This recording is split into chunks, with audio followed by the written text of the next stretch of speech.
सबसे पहली खबर कोरोना से जुड़ी हुई है, जहां कोरोना से निपटने के लिए उत्तराखंड सरकार तैयार है। कोरोना टेस्टिंग के लिए जगह जगह इंतजाम किए गए हैं। सीएम ने ऐसा कहा है। उन्होंने कहा है कि अस्पतालों में बेड और ऑक्सीजन के पर्याप्त इंतजाम हैं। अस्पतालों को तैयार रहने के निर्देश भी दिए गए हैं। तो उत्तराखंड के मुख्यमंत्री पुष्कर सिंह धामी ने बताया है कि उत्तराखंड पूरी तरीके से कोरोना से निपटने के लिए तैयार है। अस्पतालों में बेड और ऑक्सीजन भी पर्याप्त हैं। साथ ही अस्पतालों को तैयार रहने के निर्देश भी दिए गए हैं। आपको बता दें कि लगातार कोरोना के केसेस बढ़ते जा रहे हैं। इसी बीच 24 घंटे में अगर कोरोना के केसेस की बात की जाए तो लगभग 2.5 लाख केस पिछले 24 घंटे में आए हैं।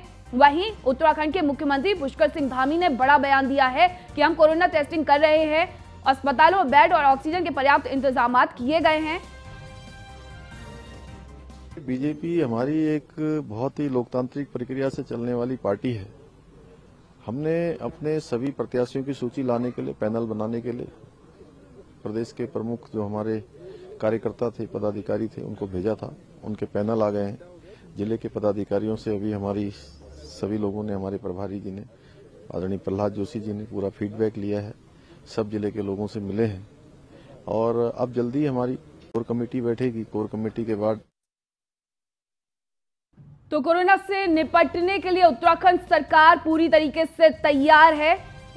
केसेस लगातार पूरे देश में बढ़ते जा रहे हैं और इसी बीच उत्तराखंड के मुख्यमंत्री पुष्कर सिंह धामी ने बयान दिया है कि अस्पतालों में बेड और ऑक्सीजन के पर्याप्त इंतजाम हैं। और मनीष सिसोदिया के उत्तराखंड दौरे का आज दूसरा दिन है। हरिद्वार से रुद्रपुर पहुंचे हैं डिप्टी सीएम मनीष सिसोदिया। रुद्रपुर में डोर टू डोर चुनावी कैंपेन की शुरुआत करेंगे। जवाहर नगर और किच्छा में डोर टू डोर प्रचार करेंगे। आपको बता दें कि उत्तराखंड पहुंचे हुए हैं मनीष सिसोदिया, जहां पर 2 दिन से वो दौरे पर हैं। आज इस दौरे का दूसरा दिन है और डोर टू डोर चुनावी कैंपेन की आज वो शुरुआत करने वाले हैं रुद्रपुर से। और रुद्रपुर में डोर टू डोर चुनावी कैंपेन के साथ ही वो किच्छा में भी चुनाव प्रचार करेंगे। जवाहर नगर और किच्छा में भी डोर टू डोर प्रचार करेंगे। इसके पहले कल वो एक गांव में गए थे, वहां लोगों से मुलाकात की थी। उनकी सादगी देख करके लोगों के बीच पहुंचने का जो सफर उन्होंने शुरू किया है, उससे लोग काफी प्रभावित हुए, काफी खुश हुए और उन्होंने डिप्टी सीएम मनीष सिसोदिया की काफी तारीफ भी की थी। केजरीवाल जी ने उत्तराखंड में ऐलान किया है कि आम आदमी पार्टी की सरकार बनती है तो यहाँ हर परिवार को 300 यूनिट बिजली फ्री दी जाएगी। तो इसका मतलब है कि लगभग हर गांव में बिजली के बिल जीरो आने लगेंगे। जिनका 300 यूनिट तक का बिल है, उनका बिजली का बिल जीरो आने लगेगा। हर महिला को, वो 18 साल से ऊपर की हर महिला को 1000 रुपये भत्ता दिया जाएगा सरकार की ओर से। और ये अगर एक परिवार में 4 महिलाएं तो उस परिवार को 4000 रुपये मिलेगा, 2 हैं तो 2000 रुपये मिलेगा। ऐसा नहीं है कि प्रति परिवार 1000 रुपये मिलेगा, हर महिला को 1000 रुपये दिया जाएगा। और देहरादून में मंत्री हरक सिंह रावत के केदारनाथ सीट से चुनाव लड़ने की चर्चाओं के बीच विरोध भी शुरू हो गया है। बीजेपी मुख्यालय में जारी बैठकों के बीच पहुंची पूर्व विधायक और बीजेपी में शामिल हुई शैला रानी रावत और रुद्रप्रयाग के जिला महामंत्री अनूप सेमवाल ने अपना विरोध दर्ज करवाया है। इस दौरान केदारनाथ अधिवक्ता जयवर्धन कांडपाल और छात्र संघ ने मीडिया से बातचीत में अपना विरोध जताया है। वहीं स्थानीय कार्यकर्ताओं के मुताबिक बड़े नेता अपने हिसाब से हर सीट पर मौका तलाश रहे हैं और उनका कहना है कि ऐसे में स्थानीय कार्यकर्ता कहां जाएं? पार्टी हाईकमान वहां पे अवसर देगा जो वहां के स्थानीय दावेदार हैं, क्योंकि हमेशा स्थानीय नेता जो हैं उस क्षेत्र की पीड़ा को समझते हैं, सजाते हैं, संवारते हैं। और खासकर मैं महिला होने के नाते बोलूँगी कि महिलाओं को जरूर पार्टी अवसर देगी और बहुत योग्य कैंडिडेट वहाँ पे हैं। और हमने हमेशा जो वहाँ पे आपदा का, भूकंप का जो दंश झेला है, उसका दर्द कोई नहीं। निश्चित रूप से बड़े नेताओं का जो है हमको जो है सानिध्य मिलना चाहिए, परंतु क्या है कि स्थानीय स्तर पर जो है केदारनाथ में बहुत योग्य प्रत्याशी है, इसलिए उनमें से स्थानीय लोगों में से अवसर मिलना चाहिए। युवाओं को अवसर मिलना चाहिए, बहनों को अवसर मिलना चाहिए, जो पुराने कार्यकर्ता उनको अवसर मिलना चाहिए। हम विद्यार्थी परिषद से लेकर युवा मोर्चा से लेकर और भाजपा में इतने वर्षों से काम कर रहे हैं। अगर हम लोगों को अवसर नहीं मिलेगा, वहाँ नहीं मिलेगा तो कहाँ मिलेगा? पौड़ी के लोग देहरादून में भी अवसर तलाश रहे हैं, पौड़ी में भी तलाश रहे हैं, रुद्रप्रयाग चमोली में भी। अगर उन्हीं को अवसर मिलेगा तो वहाँ के लोग कहाँ जाएंगे? ये चुनावी समय है और कौन कहाँ से प्रत्याशी होगा, कौन कहाँ से दावेदारी करे, इस सब पे चर्चा चल रही है। आखिरकार जब निर्णय होगा तो तब इस विषय पे बातचीत की जाएगी। वो तो संगठन जो निर्णय करेगा उसके बाद हम इस पर विचार करेंगे। और मुझे लगता है लेकिन जिस हिसाब से केदारनाथ में 11-12 प्रत्याशी हैं और सारे योग्य प्रत्याशी हैं और पार्टी उन सारे 11-12 प्रत्याशी योग्य प्रत्याशियों में से ही कोई निर्णय लेगी, किसी को मौका देगी। और अधिक जानकारी के साथ हमारे विशेष संवाददाता सुदीप जैन हमारे साथ जुड़ चुके हैं। सुदीप, देखिए अब कोटद्वार से वो केदारनाथ जा रहे हैं चुनाव लड़ने के लिए, जिसको लेकर के पार्टी के अंदर से ही जो स्वर है विरोध के वो उठने लगे हैं।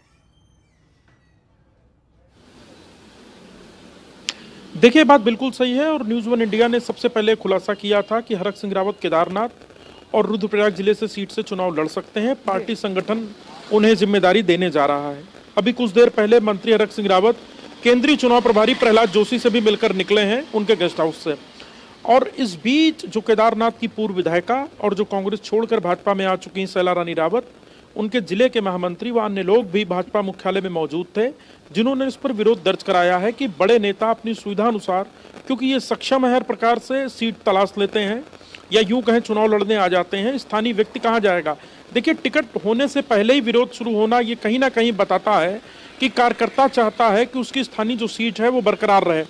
और कोई ऐसा नहीं है कि इस चुनाव में ऐसा पहली बार होने जा रहा है, पूर्व में भी होता रहा है। और अभी हमको ये भी देखना होगा कि जब टिकट फाइनल हो जाएंगे, सूची जारी हो जाएगी, उसके बाद भी विरोध शुरू होगा, पार्टी छोड़ना, रूठना, मनाना। तो ये कहीं ना कहीं चुनाव से शुरुआती दिनों के लक्षण हैं जो अब उत्तराखंड की राजनीति में भी दिखने लगे हैं। और हरक सिंह रावत इतना बड़ा नाम है, वो लोगों को मैनेज करना, शांत करना भी जानते हैं। विरोध भले ही हो रहा हो, लेकिन यदि हरक सिंह रावत को पार्टी केदारनाथ का आदेश करेगी तो उनका मैनेजमेंट इतना प्रभावशाली है कि वो लोगों को मैनेज कर लेंगे। हालांकि स्थानीय कार्यकर्ताओं की अनदेखी कहीं भारी ना पड़े, इसके लिए पार्टी को भी और अपने स्तर से, संगठन के स्तर से इस मैनेजमेंट को और दुरुस्त करना होगा। जी मीनाक्षी।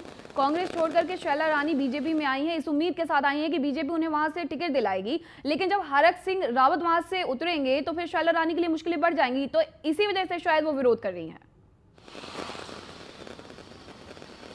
जी देखिए, ये बात बिल्कुल सही है, क्योंकि शैला रानी रावत कांग्रेस से विधायक थी और आपदा के काल में हरक सिंह रावत, शैला रानी रावत ने एक साथ काम किया था, दोनों एक साथ एक वक्त कांग्रेस में थे। अब पार्टी जिम्मेदारी यदि केदारनाथ के हरक सिंह रावत को देती है तो हरक सिंह रावत की ही ड्यूटी भी ये लगाएगी कि आप शैला रानी रावत को बहन कहते हो और वो आपको भाई कहती हैं, लिहाजा आप ही इनको समझाएं, बुझाएं और पार्टी के पक्ष में तैयार करके चुनाव की तैयारी करें। क्योंकि चुनाव लड़ने में एक संगठन का जो संयुक्त रूप से एक मैसेज जाता है कि पार्टी ज्वाइंट होकर पूरी शक्ति के साथ लड़ रही है, उससे एक आम जन में भी मैसेज जाता है। तो मुझे ऐसा लगता है कि यदि शैला रानी रावत नाराज हुई और हरक सिंह रावत केदारनाथ आते हैं तो उनको मैनेज करने की, उनको संतुष्ट करने की जिम्मेदारी भी हरक सिंह रावत को ही पार्टी देगी। ठीक है सुदीप, आप हमारे साथ बने रहिए, दर्शकों को खबर से रूबरू करवा देते हैं, उसके बाद आपसे मुखातिब होते हैं। तो उन्नाव से बीजेपी सांसद साक्षी महाराज को अपना जन्मदिन मनाना भारी पड़ गया है। साक्षी महाराज समेत 40 से 50 लोगों के खिलाफ धारा 144 समेत कोविड गाइडलाइन का उल्लंघन करने का मामला दर्ज किया गया है। उप जिलाधिकारी अपूर्वा पांडे के आदेश पर पुलिस की जांच के बाद यह कार्रवाई हुई है। आपको बता दें कि अपने जन्मदिन के मौके पर ऋषिकेश पहुंचे उन्नाव से बीजेपी सांसद साक्षी महाराज का रेलवे रोड स्थित भगवान भवन आश्रम में कार्यक्रम चल रहा था और जब इसकी शिकायत प्रशासन तक पहुंची तो उप जिलाधिकारी अपूर्वा पांडे ने मामले में तहसीलदार अमृता शर्मा और कोतवाली प्रभारी निरीक्षक रवि सैनी को तत्काल जांच कर रिपोर्ट देने के लिए कहा था।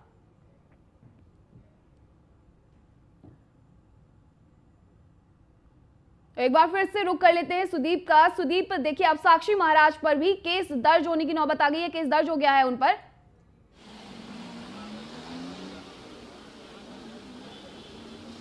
ये बात बिल्कुल सही है, साक्षी महाराज सांसद हैं और उन्होंने कल कोविड प्रोटोकॉल के नियमों को तोड़ा है। कोविड प्रोटोकॉल के अलावा धारा 144 भी चूंकि लागू हो गई है चुनाव के मद्देनजर, तो ये दोनों ही प्रकार से उल्लंघन के आरोप में उन पर मुकदमा दर्ज हुआ है। कोतवाल जो रवि सैनी है, उनका कहना है कि शिकायत के आधार पर कार्रवाई की गई और मौके पर जो भी उनके द्वारा लोगों को एकत्रित किया गया, इसके वीडियो फुटेज भी एकत्रित किए गए, जिसके आधार पर ये साक्ष्य बने और साक्षी महाराज के विरुद्ध मुकदमा और कार्रवाई दर्ज की गई है। दरअसल कोविड प्रोटोकॉल का उल्लंघन सीधे तौर पर एक दंडात्मक कार्रवाई है। हालांकि पुलिस ने उनको सूचना भी दी कि आपने नियमों को तोड़ा है। अब साक्षी महाराज ये कहते हुए भी नजर आ रहे हैं कि उनके विरुद्ध तो मुकदमा दर्ज हुआ, पर राष्ट्र विरोधी लोगों को पुलिस और प्रशासन बचाता है, जैसा कि साक्षी महाराज समय समय पर आरोप लगाते हैं। तो कहीं ना कहीं एक ये बड़ा सख्त मैसेज दिया गया है। बहुत बहुत शुक्रिया सुदीप आपका तमाम जानकारी के लिए। और हरिद्वार के सिडकुल में धागा बनाने वाली आर्म्स इंडस्ट्री में भीषण आग लग गई है, जिसके बाद लोगों में अफरा तफरी का माहौल हो गया है। सूचना मिलते ही फायर ब्रिगेड की टीम मौके पर पहुंची और कड़ी मशक्कत के बाद आग पर काबू पाया गया है। आपको बता दें कि चिंगारी लगने से ये आग लगी थी और लोगों की सूझबूझ से एक बड़ा हादसा होने से टल गया। तो फायर ब्रिगेड की टीम ने आग पर यहां काबू पाया है। आर्म्स जो फैक्ट्री है उसमें चिंगारी की वजह से भीषण आग लगी थी। धागा बनाने वाली फैक्ट्री में भीषण आग। और अधिक जानकारी के लिए रुक कर लेते हैं हमारे संवाददाता सुमित का। सुमित, किस वजह से यहां पर आग लगी और किस तरीके से लोगों की सूझबूझ से इस समस्या से बाहर निकला गया? बिल्कुल, यहाँ पर सिडकुल में एक फैक्ट्री थी जो रुई से धागा और कपड़ा बनाने का काम करती थी। इसमें अचानक आग लगने के चलते बताया जा रहा है, शॉर्ट सर्किट बताया जा रहा है, लेकिन इसमें जब आग लगी तो आग लगने से बड़ा भारी हड़कंप मच गया और लोगों की सूझबूझ इसमें काम आई, क्योंकि 3 गाड़ियां जो फायर विभाग की थी वो भी वहां पर पहुंची, वो भी उसको आग को बुझाने में लगातार प्रयास करती रही। घंटों की मशक्कत के बाद ही आग को काबू पाया गया, क्योंकि जो फैक्ट्री में लगे जो फायर इक्विपमेंट थे उनको भी उलट पुलट करके तभी इस आग को बुझाया गया, क्योंकि कहीं ना कहीं अगर ये आग फैलती तो कहीं ना कहीं और भयानक विकराल रूप ले सकती थी। लेकिन इस गनीमत ये रही कि इस आग को जल्दी से जल्द काबू कर लिया गया। जी बहुत बहुत शुक्रिया आपका तमाम जानकारी के लिए। और हरिद्वार में कोरोना के बढ़ते मामलों को लेकर प्रशासन सख्त है। मकर संक्रांति पर गंगा स्नान पर रोक के बाद चेकिंग अभियान। चुरियापुर नारसन बॉर्डर पर बढ़ाई गई सतर्कता। बॉर्डर पर पुलिस पैरामिलिट्री फोर्स तैनात की गई है। दूसरे राज्यों से आने वाले श्रद्धालुओं को लौटाया जा रहा है वापस। वैक्सीनेशन सर्टिफिकेट के बाद उत्तराखंड में एंट्री मिलेगी। तो हरिद्वार से ये खबर है जहां पर मकर संक्रांति के स्नान के लिए कड़ी पाबंदियां लगाई गई हैं, चेकिंग हो रही है। बॉर्डर पर पुलिस पैरामिलिट्री फोर्स को तैनात किया गया है। कोरोना के बढ़ते मामलों को लेकर प्रशासन सख्त रवैया अपना रहा है। लोगों के जो वैक्सीनेशन के सर्टिफिकेट्स हैं उन्हें चेक किया जा रहा है, उसके बाद ही लोगों को एंट्री दी जा रही है। मकर संक्रांति पर गंगा स्नान पर रोक लगाने के लिए बैरिकेडिंग भी की गई है और जांच अभियान भी चलाया गया है। जिनके पास कोविड वैक्सीनेशन का सर्टिफिकेट है बस उन्हें ही एंट्री मिलेगी। बॉर्डर पर पुलिस और पैरामिलिट्री की फोर्स को तैनात किया गया है। वापस करते हुए खबर पौड़ी से, जहां विकासखंड कलजी खाल में बिना रेट लिस्ट लगे शराब को ओवर रेट कर बेचा जा रहा है। सरकारी शराब की दुकानों पर रेट लिस्ट का नाम निशान तक नहीं है और खुलेआम ग्राहकों से एमआरपी से ज्यादा दाम वसूले जा रहे हैं। हालांकि पौड़ी में ये एकमात्र शराब की दुकान नहीं है जहां पर ओवर रेटिंग की जा रही है, लेकिन फिर भी आबकारी विभाग नींद में है। वहीं अधिकारी केपी सिंह का कहना है कि मामला उनके संज्ञान में नहीं है और अगर कोई मौखिक या लिखित शिकायत करता है तो तुरंत मामले का संज्ञान लेकर कार्रवाई की जाएगी। में मेरे पास में ही नहीं है, न किसी ने फ़ोन पे दिया।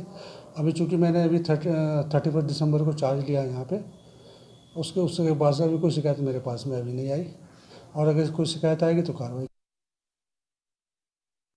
यहाँ आबकारी वालों को संज्ञान में लेना चाहिए इस बात को। यहाँ आम ग्रामीण लोग बहुत परेशान हो। मैं सरकार और डीएम से ये दरख्वास्त करना चाहूँगा, पौड़ी में जो ठेके हैं, पौड़ी या आसपास जो गढ़वाल में जो भी ठेके हैं, वहाँ पे दारू जो प्रिंट रेट है उनसे ज़्यादा रेट पे मिली जा रही है। तो हम ये चाहते हैं कि सरकार से और डीएम से यही चाह रहे हैं कि जो रेट है उसी रेट पे हमें दारू मिले। गढ़वाल के मंडल आयुक्त सुशील कुमार ने हरिद्वार के प्रशासनिक अधिकारियों के साथ बैठक कर आयोजन किया है और अधिकारियों से विचार विमर्श किया गया है कि चुनाव के दौरान कोविड-19 के संक्रमण से बचाव और चुनाव को निर्विघ्न संपन्न कैसे कराया जाए। सुशील कुमार ने बताया कि चुनाव की घोषणा के बाद नामांकन की प्रक्रिया और तैयारियों को लेकर भी विचार विमर्श किया गया है और जरूरी निर्देश भी दिए गए हैं। वहीं डीआईजी करण सिंह नगन्याल का कहना है कि कोविड-19 का पालन करते हुए चुनाव की प्रक्रिया को संपन्न कराया जाएगा।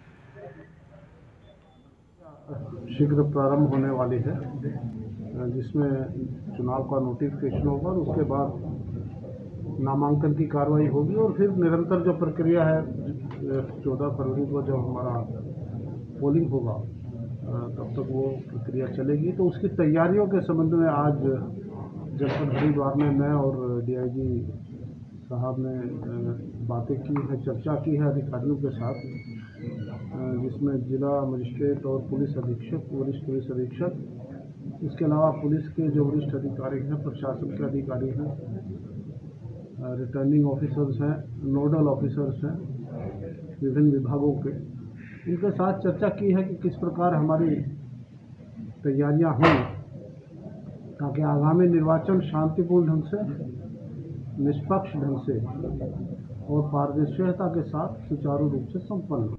और कोरोना की तीसरी लहर के बीच विधानसभा चुनाव कराना प्रशासन के लिए बड़ी चुनौती है। इसलिए प्रशासन ने चुनाव से पहले सभी फ्रंटलाइन वर्कर्स को कोरोना की बूस्टर डोज लगाने का फैसला लिया है।